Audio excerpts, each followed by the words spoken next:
So the BHAG by definition is a long-term company stretch that from the outside seems impossible and from inside your company seems plausible, and it's not to be measured. Welcome to the Measure Success podcast, where we feature top leaders on how they measure success in their business and life. Now, let's learn from their experiences.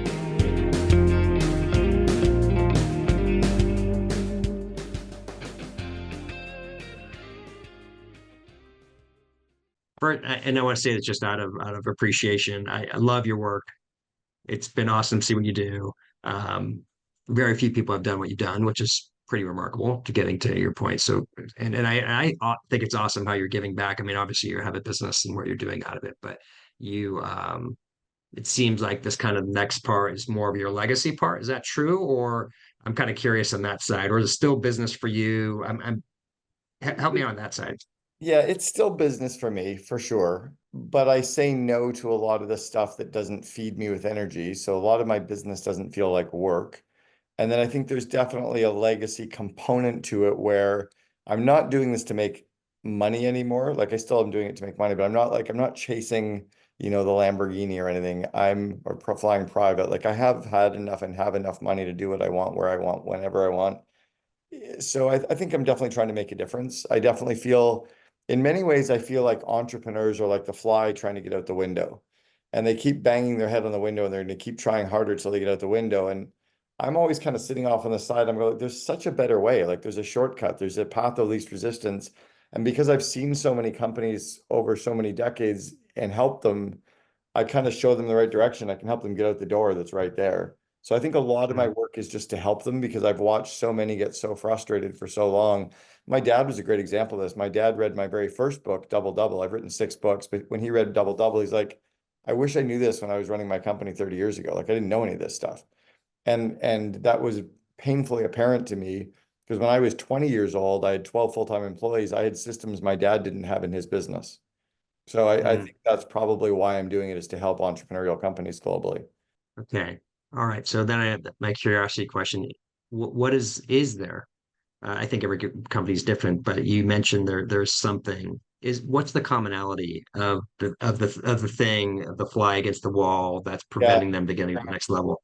There's a few. One is the lack of vision, and I know we're going to talk about a little bit about the vivid vision concept. So there's definitely a lack of vision and clarity where the entrepreneur has an idea of where they're going, but their partners, their shareholders, their suppliers, their customers, the employees, nobody can read the mind of the entrepreneur. So I've created a system that really helps align everyone so everyone's pulling in that same direction. That's number one. Number two is I think so many entrepreneurs lack focus. Entrepreneurial companies lack focus and they're chasing the shiny object. They're distracted by all the newest trends and what's happening on social media. And it's a very complicated world for them where there is some simplicity if they'd focus on the right things. So it's really helping them focus on the critical few things versus the important many and putting systems in place so that their people and their departments can focus on the critical few things. That would be number two. And then I think the third is I don't find a lot of small to mid-sized companies obsess about growing the skill set of their people enough. Whereas if you're a larger enterprise organization, you've got HR departments and learning departments, and you've got teams growing people's skills, and you've got emerging leaders programs. But if you don't have that in a small to medium-sized company, you're always bumping into their glass ceilings. People are always getting frustrated. You're always frustrated with them. If you double the size of the company, nobody can keep up because their skills haven't grown. So I've always believed the leader's core job is to grow people. I created a course called Invest in Your Leaders to give them the skills for that. But I don't find a lot of small to medium-sized companies obsess about growing their people enough. So they end up saying, well, I can't delegate this work or I have to do this work because what I always do is I delegate it anyway. And then I spend my time growing the skill sets and the confidence and the connections of my people. So that would be the three I'd come off with. That's brilliant. No, I that latter one was really interesting because you said it right there. I think there is well, how do I say this? I typically tell people when they're coming out of school, this may be bad advice, by the way, Cameron, but I presume there's not good training at a small to mid-sized company. Therefore, I recommend go big first to get trained really well, conceptually. I know this isn't always the best idea, but get trained really well. And then if you can take that training concepts to bring in, because I'm presuming there isn't training in there, but you did Yeah. something, you didn't do that same thing though. Well, I think that's a very, you and I are probably similar in age. I think that's a very kind of 1990s, 2000 approach, even 1980s approach. But nowadays, like my youngest son is in third year university and he's like, Dad, this is pointless. Like I can learn everything that I'm going to learn in this 4 months on YouTube and Google in the weekend. I can literally find all the information for free, faster, more concise by experts with projects like why am I sitting in a class trying? I'm like, I don't know, man. I can't give you that answer. You're right. University is completely pointless. So yeah, I think you're right. 30 years ago, 20 years ago, go join the big company, learn from them. But I think now what students are younger, Gen Y and Gen Z should be saying is join an entrepreneurial company, find out what the gaps are in your skill set, and then get online on Google and YouTube on your own hours or even during work hours and get all that skill set that's there for free, right? Why go work for a big corporation and pull your hair out when you're a cog in the wheel and waste all this time and just to get some skills when those skills are available tonight, right now for free, right? Plug yourself into Yeah. the Invest in Your Leaders course is $700. Why go work for some big corporation? I remember when I hired Kimball Musk, Elon's younger brother, to work for me 30 years ago. God, 30 years ago now, 1993. I was interviewing Kimball and he said that he was being trained in his management program at Queen's University. He was in commerce to be a middle manager in a corporation. And he goes, kill me now. He goes, the last thing I want to do is be a middle manager at some corporation. I want to build one, but I don't want to be a middle manager at one. So yeah, sorry to kind of flip it, but I think the world has changed very, very quickly. And I'm not even necessarily a big fan of university anymore. Again, back in the 80s and 90s, you needed an MBA to grow in your career. Nowadays, a lot of organizations are wondering why you did the MBA, how you can actually rationalize the ROI of the time and the money that you spent on that in terms of opportunity cost. Like, show me the math. And there's not a single MBA that can actually rationalize the ROI on it. So then it's like, are you the smart person in the room or the dumb person in the room? But 30 years ago, we had to go get the MBA because we had no access to the information, right? We'd go to the library and that one book was checked out. We had to change the entire thesis for our essay, but it was just a different world then. Do you know I that love now? that discussion. Here's Yeah, go something ahead. really interesting. 3 years ago, 2 years ago, everyone was terrified that universities are going to know that you're using AI and they're going to check to see if you're using AI. Universities have thrown that out and they're like, you may as well use AI. We know you're using AI anyway, and you better learn how to use AI to be relevant in the business world because whatever job you have tomorrow, you're going to be leveraging 18 different AI tools. So you may as well use them to get through university too. They know that every student is doing all their work with AI. And in 2 years, the universities have completely embraced it instead of trying to catch who's doing it. That's pretty powerful. That's really wise. I appreciate you flipping that on its head and taking a look from a different perspective of, but what that does require though is self-motivation, right? They do have to on their own. That's the bit of the Oh challenge yeah. of they have to know where to go, where are the right places, because that's one of the challenges I find is there's so much. Yeah, if you're not self-motivated, the government's always hiring, the post office is already hiring, somebody's going to kick you. Like you need to be self-motivated. I was asked by Fortune magazine in 2003, how do you motivate your employees? I said, I don't. I hire motivated people. You need to bring people into your organization that are driven, that are high in precision, that want to learn, that have a desire to be a part of a group. Like figure out those core behavioral traits and hire those people. But yeah, and if you're an individual and you think someone's going to give you your career or someone's going to help you get ahead or someone, you are sadly mistaken. Like you're going to get destroyed in the real world. But that's okay because the bell curve shows that 50% of the people aren't necessarily the high achievers, right? The high achievers are in the top 10% of the bell curve. So there's plenty of room in the middle, and there's lots of jobs, in the bottom third too. Lots of jobs. Oh, absolutely. Not, Absolutely. Yeah, really good point there. Now let's go ahead and chat on vision and yeah, vivid vision. So how did you come up with that? The classic, right? Once again, I'll go back to a long time ago, was just a vision statement. right. Let's make a vision statement, one statement, and go back to Bill Gates. That was a great vision statement, right? That had Microsoft have a computer on every desktop, Yeah, and that right? was That was that was brilliant. less of a mission statement and more of his BHAG. So the computer on every desktop and in every household was the big, hairy, audacious goal. Much like Nike had the BHAG in the early 70s to crush Adidas, Boeing was to democratize air travel, Google was democratize the world information. So that was their big, hairy, audacious goal. The mission statements tended to be more watered down of like, let's create products that can be used by this to deliver this by this group. And people are like, ugh, like it was horrible. But there was no other tool. So I was lucky enough in 1998 to be invited to a lunch of a group of entrepreneurs in Vancouver, Canada. And there was an Olympic coach who was presenting. And he was presenting on how high performance athletes visualized their event and how they harnessed visualization so that when they were in the moment of performing, they could act completely on instinct. So an example was Mary Lou Retton would walk around the gymnastics floor, the famous US Olympian for gymnasts, and she would literally stop at each spot on the floor and go through her routine in her mind. And then she'd move to the next spot and go through the routine. Or how skiers would close their eyes at the top of the race and they would ski the course kind of using their hand to remind them of what was happening on the race course. There's still races that I had from 30 years ago as a skier that I can still feel. I can literally feel the course in my mind because I skied it so many times to know it. So he taught us about that process in sport.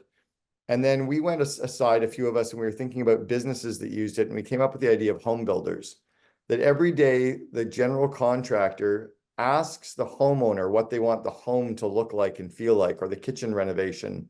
And they get enough ideas of what the finished state looks like that they can create the blueprints or the plans to make that home come true. Then they hand the vision and the blueprints to the employees. The employees can build a home without ever speaking to the homeowner. That process really hit me because I was going through a home build and I realized that everything was happening in front of me by people that I'd never spoken to. So we tried to extract that idea and we brought it into the business world. Brian at 1-800-GOT-JUNK, myself, and another entrepreneur, we were in a forum group in EO. We all wrote what we called our painted picture or our vivid vision for our business. I was running a private currency company at the time. Brian was running what was called the Rubbish Boys. It's now 1-800-GOT-JUNK. And Dan was running a commercial manufacturing company. So we learned the process. We put the process in place. We all had some pretty good early success with it. And then when I joined Brian at 1-800-GOT-JUNK as his first chief operating officer, I walked in the door and he handed me the vision for what he wanted his company to look like. And I instantly could understand all of the things that we had to build. And I basically handed him the plan. He's like, I don't know how to do any of this. And I said, no, I do. You run IT and finance and I'll execute the plan for the next 3 years. And in the next 3 years, we went from 2 million to 60 million and then, or 36 million. And then the next three went to 106. So it was because we understood that concept of vision. When I then left 1-800-GOT-JUNK, I was being asked to speak all over the world. And one of the things I spoke on was this concept of vivid vision, which then became a book and, now is on the Mind Valley quests. And I've been paid all over the world. I think I've been paid to speak in 29 countries about some of these business lessons. I want to go a little bit deeper in Vivid Vision because you, Yeah. you said something important. You kind of glossed over from it because there's more to it, right? It is a deeper level understanding, it's a deeper communication. So go more into Yeah. that piece for those So who aren't familiar with it. yeah, so what it is it's a 4 or 5 page description of what your company looks like, acts like, and feels like 3 years in the future. So you describe what your marketing team looks like. You describe what your marketing to the customer looks like. You describe sales, describe IT, you describe finance, you describe your interaction with your customers and your meeting rhythms, your use of technology. You literally have maybe 10 or 15 different areas of your business, and you describe each of those with 3 or 4 or 5 bullet points per area.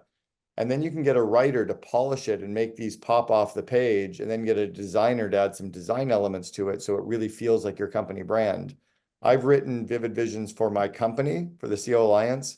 I've written one for myself as a human, like how I show up as a dad and a friend and a lover and a spouse and a confidant, and what I do for fun and for travel. And then my wife and I even wrote a vivid vision for our marriage, describing all the different aspects of our marriage.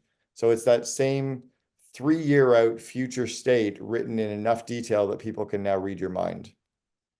And it's important that you only go 3 years out, because if you lean out too far into the future, you're kind of, it's too far out there that there's not enough tension to make it happen. Oh, we got 10 years, we don't have to worry about it. And 1 year out, everything is too similar to today, right? So it tends to be a good balance point that we found to work on. So I'm curious of that longer BHAG. Is it Mhm. still good to do? It's still good to have that 10 year, the Yeah, 20 year, yeah. So, give so me a the thoughts on that. So the BHAG by definition is a long-term company stretch that from the outside seems impossible and from inside your company seems plausible, and it's not to be measured. So you couldn't measure a computer on every desk. It's not a billion somethings or a million whatevers. Those are just big goals that people are confusing how the BHAG works. My BHAG for me and my companies are to have vivid visions replace vision statements worldwide. That's literally my company's BHAG. So it's in my books, it's in my speaking, my CO Alliance members use it, it's in my course, like everything is driving towards. And I know that to make that happen, I can then help all these organizations scale. I can give them the leadership team tools to scale. I can give them the plans to scale. So that's my company's BHAG. So yeah, still very relevant. In fact, I think of every company like a jigsaw puzzle, that your picture on the front of the box is your vivid vision. And the four corners of your jigsaw puzzle are your core values, your core purpose, your BHAG, and your 1-year plan. And then the four sides of the jigsaw puzzle are all the people systems, right? From recruiting, interviewing, training, selection, onboarding, leadership development, the strategic thinking systems, your meeting rhythms, and your financial systems. Those are the four sides of the puzzle. And then culture kind of emerges from there. That's the way I visualize every business. Okay, let's touch on that classic culture, right? Because as I say, whether it's a culture strategy for breakfast or for lunch, we could argue on that for a moment. But let's talk about that. How do you have those four pieces you talked about, but then there's the people side. So how do you help drive great culture? So for me, culture is the alignment with those four things, right? As long as your company is obsessed about core values, meaning you fire people if they break them, you recruit people who live them, you reinforce them every day, you do shout outs on them, you celebrate them, you coach people on them. Like it's an obsession around living core values. That drives culture, right? Firing people who don't live those drives culture. If you just kind of merely throw them up on the wall, that hurts culture. So culture starts there. Core purpose is everyone aligned with some kind of greater purpose, right? Something. My core purpose is to help entrepreneurs make their dreams happen. That's my stated core purpose. Simon Sinek was in my kitchen with me back in 2007. I was making dinner. Simon helped me. This was 2 years before he wrote the book, Start With Why. He was on our board of advisors 2 years before that. He helped me come up with my purpose, my core purpose, or my why. So everything I do is aligned with helping entrepreneurs make their dreams happen. My 6 books, my leadership course, my CO Alliance, my speaking, my group coaching that I do with CEOs, everything helps entrepreneurs make their dreams happen. It also allows me to say no, right? If this podcast with you was about some government group or I don't know, like a group of doctors, I'd be no. Like as much as I'd love to help, it's not aligned with my core purpose. I would rather do something else or focus on that. My BHAG, I explained, right? That's the third corner, is that big, hairy, audacious goal. It's that to colonize Mars. It gives people something longer term and exciting and cool to build. And for me, it's like if you asked the 3 bricklayers in Barcelona, Spain, 100 years ago, what are you doing? First guy goes, well, I'm making bricks. The second guy goes, we're building a wall and I'm making the bricks to build the left wall. And the third guy says, we're building the Sagrada Familia. It's going to be one of the greatest churches in the world. And I get to make the bricks to build the left wall of the cathedral. So the culture comes off of having really big purpose in some of the most meaningless or menial work. And then the fourth way culture comes from is having a plan so that people realize, okay, we're driving towards something. I see value in my work. I see how my work contributes. I see what I'm doing, what it's making happen. Culture emerges off that. Culture is not the free massages or the free lunch. Those are perks, which are fine, but culture is the alignment with those four things. The big challenge, right, of any CEO or any manager that in a company is they've got the good performer, but they're not fitting the core values. Yeah, you have to fire anybody inside of your company that breaches core values. You have to treat them like a cultural cancer, right? If you went to the doctor today and the doctor said, hey, Carl, you've got a cancerous tumor in your lung, but it's okay. You can leave it there for a while. It probably won't be much, or we can take it out. What would you like? You'd be like, get that sucker out, right? Well, if I come to you and say, hey, Carl, you've got this person in your company. He's toxic. He's a bit of a cancer. Nobody likes him. He's driving everybody crazy. He's pissing people off. I know but you can keep him. Just keep him over in the corner and let him do his thing. No, you get him out of the company because other people start getting frustrated. You're going to have an A player come to you and say, you know what, I'm quitting because I can't work with that jerk anymore. You're going to have customers that aren't giving you all of their revenue because they don't like that jerk over there. You have people that feel like the jerk's getting special treatment and I have to show up at meetings, but we don't make him come because he's a jerk. Or he gets the private office so he doesn't disturb anybody, but I get to work on the floor. You have to cut those people out of the company. And when you do, it sends such a shockwave through the organization that core values matter and results matter, that A players and B players rise to the top. You can often fire the C players and you don't even need to replace them.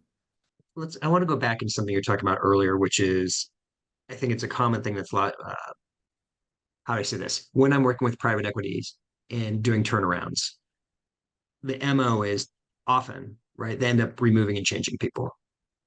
They don't do that. Can we actually improve and fix them? Can we actually get to the core pieces around that? Just give me your 2 cents on what's the best strategy and why. So the first one is the examination internally. If you know you've got somebody you're having to fire, the examination has to happen as to why did we hire them in the first place?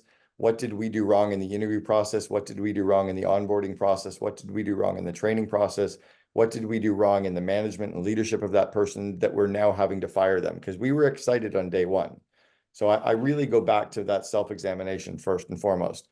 Before I end up firing somebody, I definitely sit down with them and have that come to Jesus meeting of, look, here's why your potentially job is at risk. It's because of core values or results.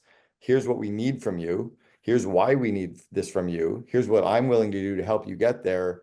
How do you feel about it? And what do you need from us to help you get there? And what are you willing to do to make sure you get there? I'll often have that meeting with somebody on Thursday, and then I'll say to them, take tomorrow off, go home and think about it for the weekend, come back on Monday and tell me what you need from me and what you're going to do to change one of those two things, results or core values. About 10 or 15% of the people come back on Monday and they're like, F you, I'm out of here. You're a jerk. I'm quitting. I'm like, cool. See you. Don't let the door hit your house on the way out. The other 85% are like, yeah, I'm going to stay. I'm going to work through it. I may not be happy, but I understand. Here's what I'm prepared to do. Here's what you're prepared to do. If we're lined up, I'm going to keep them. And from that second forward, I'm going to work to help them get there. I'm going to celebrate all their successes. I'm going to catch them doing something right. I'm going to leverage situational leadership and coaching and better delegation systems to help that person. I'm not going to keep looking at all the stuff they're doing wrong, but I'm only giving them probably 20 to 30 days to get there, to really start making changes. You don't give them a 90-day plan because business is changing so quickly. We don't have 90 days to do stuff anymore. And then if they're improving, awesome. If they're not, that's when you sit down and you go, look, it's not working out. I'm sorry, it's not working out. And you make the cut.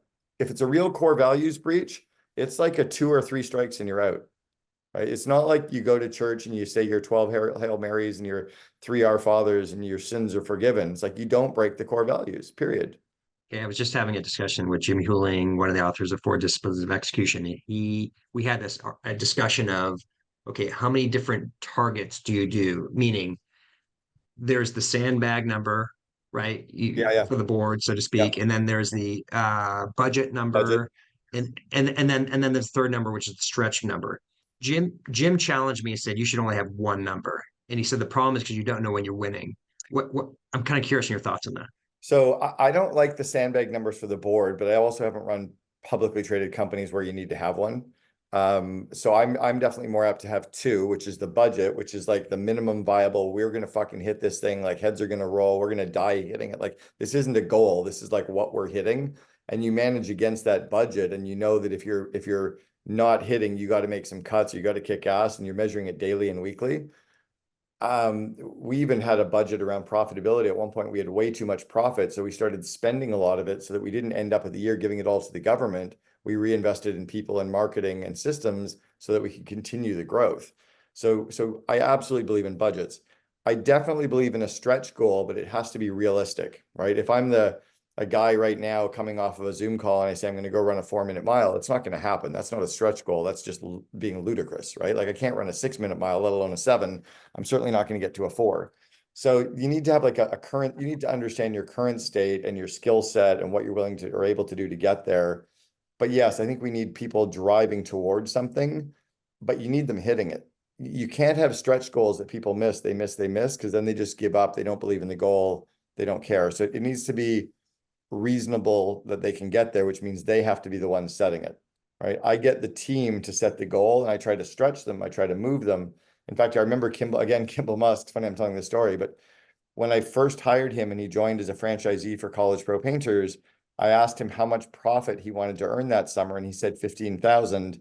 And I said, what would your summer or life be like if you made 20? He said, wow, if I made 20 grand, it would be game changing. Like that would be amazing. I said, do you want to put a plan in place for you to make 20,000 in profit? And he goes, yeah. I said, do you know what you need to do in revenue to get there? And he said, no. I said, let me show you. So I showed him how much you needed to do in revenue with the cost of goods sold, with the overhead to end up with the 20,000. Then I showed him how many clients he needed to get, how many estimates he needed to do, how many prospects we needed to find, where they were going to come from, how we just built out the plan. And then every week for 17 weeks from May 1st until August 31st, he executed the plan. At the end of the summer, he'd made 21,000 in profit. So that's kind of the way I work internally with a company is I say, where do we think we can go with our employee net promoter score, our customer net promoter score, profitability, revenue? How's the stretch on those look? And then what would the plan be to get there? So even when Brian and I sat down with our chief legal counsel, Andrew Sherman, we just finished about 4 or 5 million in revenue. This was the end of 2001. And Andrew said, where do you guys want to be in 5 years? And Brian and I, without skipping a beat, said 100 million. And I remember looking to my left going, where did that come from? And he's like looking at me going, where did that come from? Both of us had never spoken. We both said 100 million. And then Andrew goes, that's the goal. And we went, okay, so that night we started to create the plan. We reverse engineered how to go from 4 million to 100 million in 5 years. And we did it. We went to 106 million. So it has to be plausible, but our budget wasn't $100 million budget. So we had to execute against a budget, but we kept driving towards these bigger goals. Love that. No, I love it. But that's pretty cool that you both came up with the exact same answer. Like this is what we're... I remember it as vividly as I'm sitting here right now. It was crazy. Okay, I'm kind of curious. You have this $100 million. How many employees do you have at that point in time? We had Roughly. 106 million. We had 3,100 employees system wide. We had about 248 at our head office, 13 operating P&Ls, 4 countries, 330 cities. It was big. Going back to when you were 4 million, how big were you, roughly? 4 million, we were around probably 100 employees system wide and probably 15 or 16 at the head office. When I So joined, I did was you? employee number 14. Wow. So did you tell when you came up with the 100 million? How did you communicate that team? And were people like you crazy, or did they get excited? What was the response from your existing group of people? We didn't tell the team the 100 million number until about 2 years later. We told the leadership team the number about 12 months later.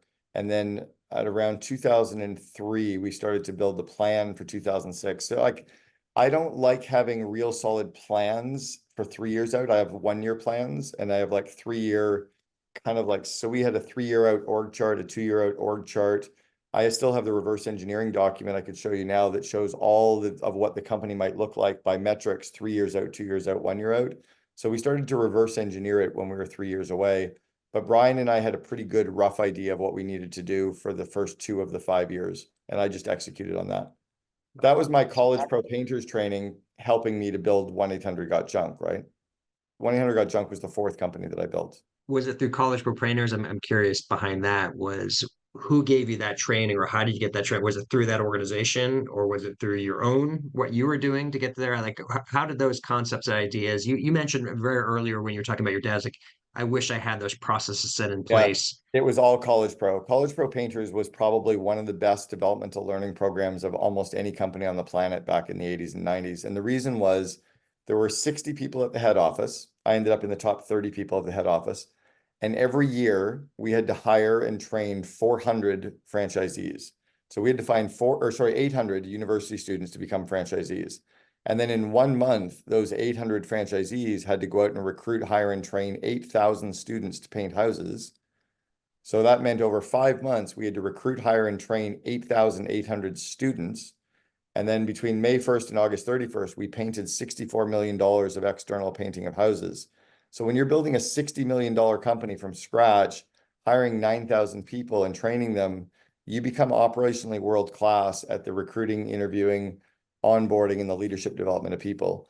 at the head office level, they were bringing in consultants. We had book clubs. We were watching videos. Like I was watching videos of Steve Jobs in 1990, in A Passion for Excellence and A Search of Excellence with Tom Peters. I have videos of Steve Jobs that I still have content of today with Next Computers running his business meetings and talking about culture and what matters. Like we were studying some of the best companies. I was getting trained in situational leadership when I was 23 years old. So there was a lot of really good, the skill development that I think GE and Starbucks and, would have built into their companies. We were getting that at College Pro Painters. Yeah, I was very fortunate. I was a reference for Elon and Kimball in their first round of funding for Zip2 in January of 95. And because they weren't going to back Elon because he hadn't done anything, he just dropped out of school. So Kimball had actually been with College Pro for 2 years, 2 summers, and I got to explain College Pro Painters and his expertise on running teams and running operations and time management and marketing. They tried to raise 600,000 from Kleiner Perkins.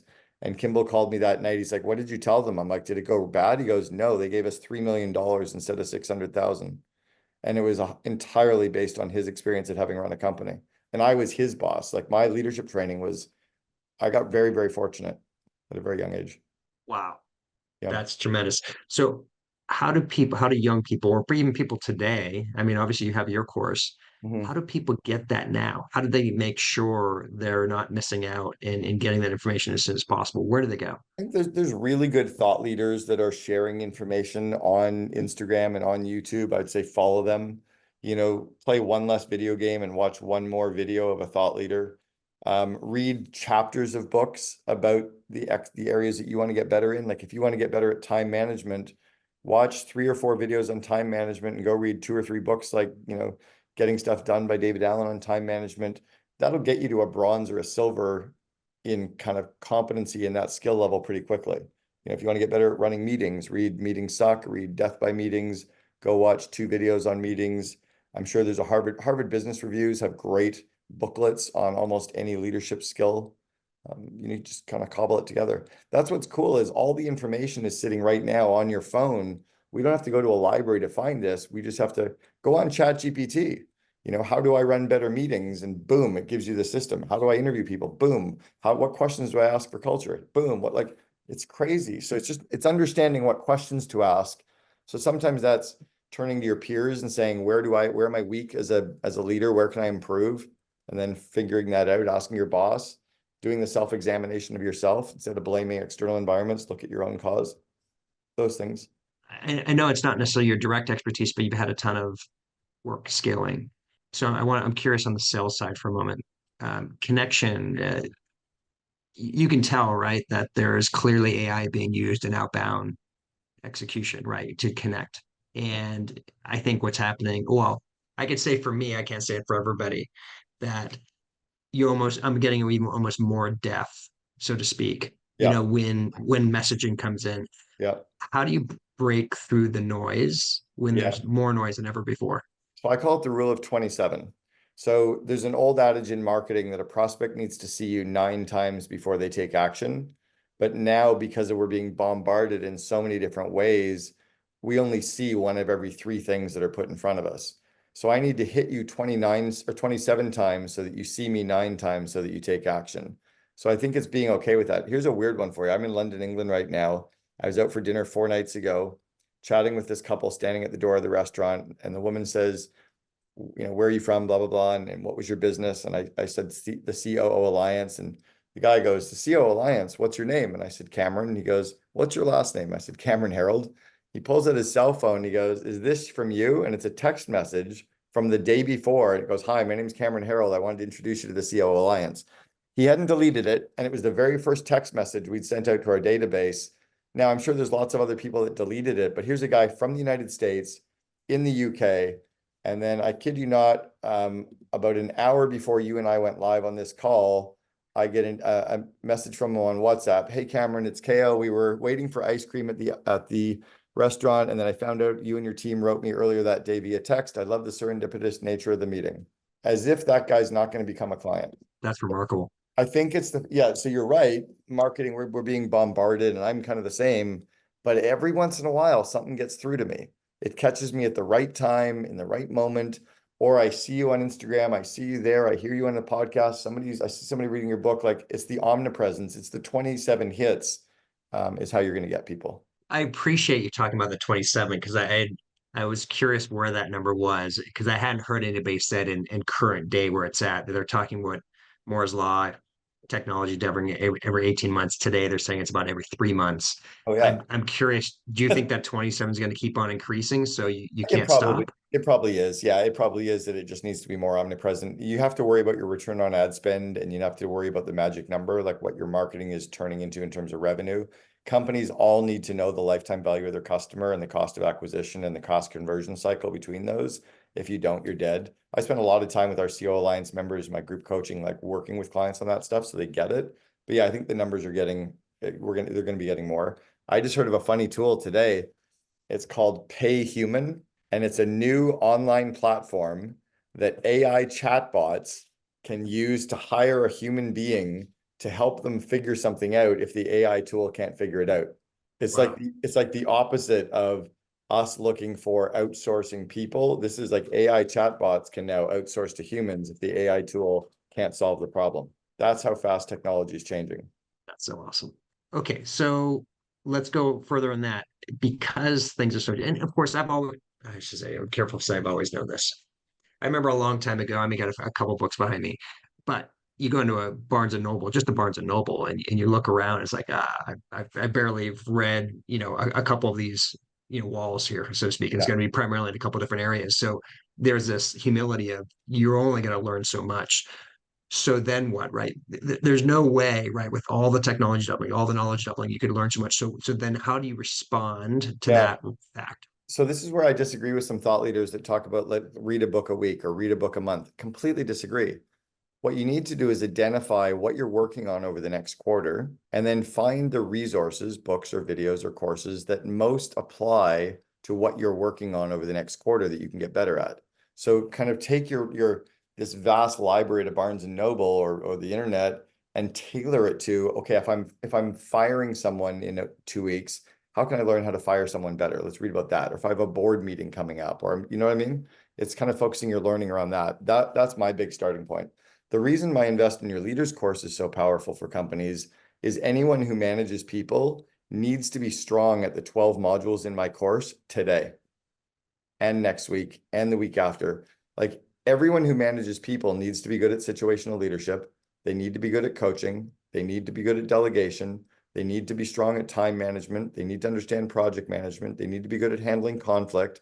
They need to be better at delegation. They need to be good at interviewing. They need to be good at running meetings. Like, I nailed the 12 core skills that anyone managing people needs to be good at. That's a great starting point for anybody right now, right? For any company, plug 10 of your people through that, grow their skill set as leaders so that then they can work on their functional skills second. That's excellent. I appreciate once again that you have a certain level of principles, if you may, that you get into there that you have to learn these things. Number one, and then second thing you mentioned, which is instead of randomly just trying to finish reading books, focus on what you're working on next and have it be applicable reading rather than just quote unquote learning.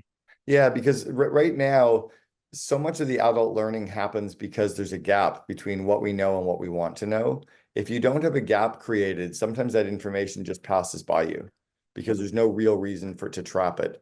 But if you're trying to target your learning around something you really care about or something you're working on right now, you're more apt to take that information and synthesize it, and then you can practice it, and then you can do it in their job, and then you can reflect on it.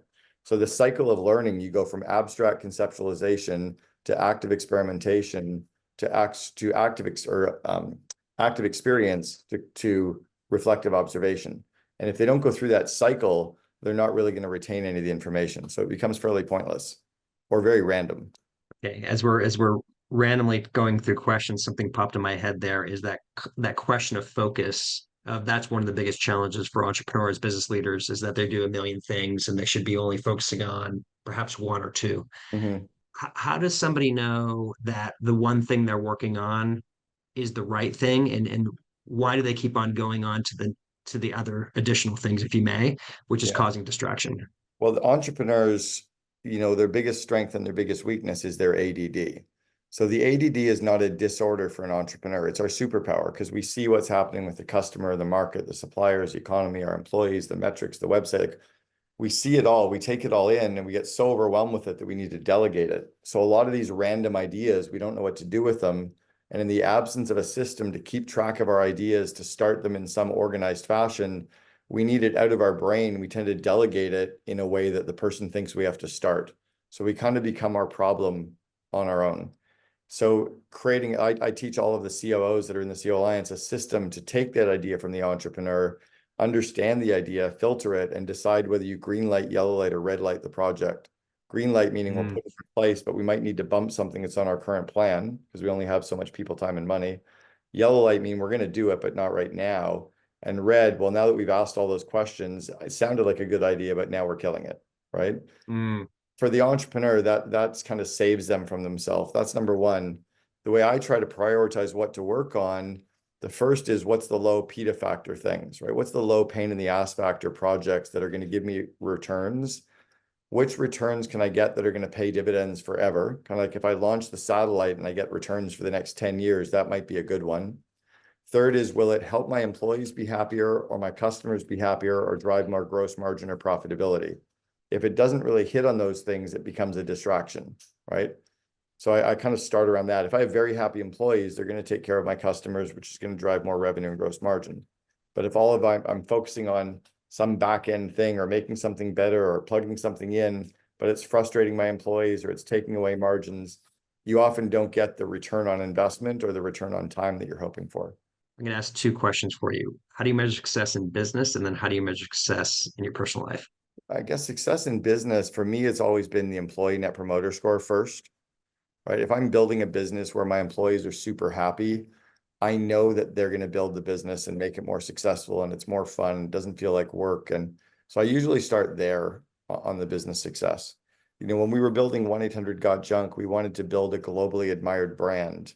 A company that I was coaching in Florida, Blue Grace Logistics, I helped them build this world-class company culture where they became the #1 company in the state of Florida to work for.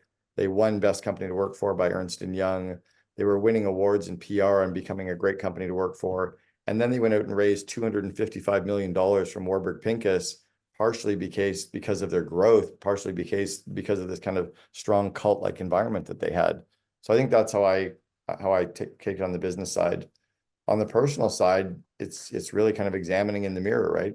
It's doing that self-examination of where can I show up and how can I be better? How can I be better as a spouse, as a husband, as a friend, as a father?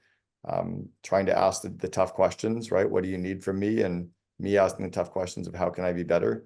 For my wife and I, it's by looking at our vivid vision that we talked about earlier, the vivid vision of ourselves or the vivid vision of me, and where am I falling short and how can I keep driving towards that? And then also realizing that, you know, I'm always going to be growing, right? I'm never going to be perfect. I'm never going to be there. So just keep trying along that path, along that journey. You'd mentioned earlier of, okay, don't chase a bunch of books, but there's certain thought leaders that you'd recommend. I mean, of course, Cameron, you're here. I'd recommend people follow what you're doing. So that's number one. But outside of people that you're like, okay, these are some people that are exceptional that you would recommend for people to follow, perhaps on YouTube or Instagram, or finding out what they're doing.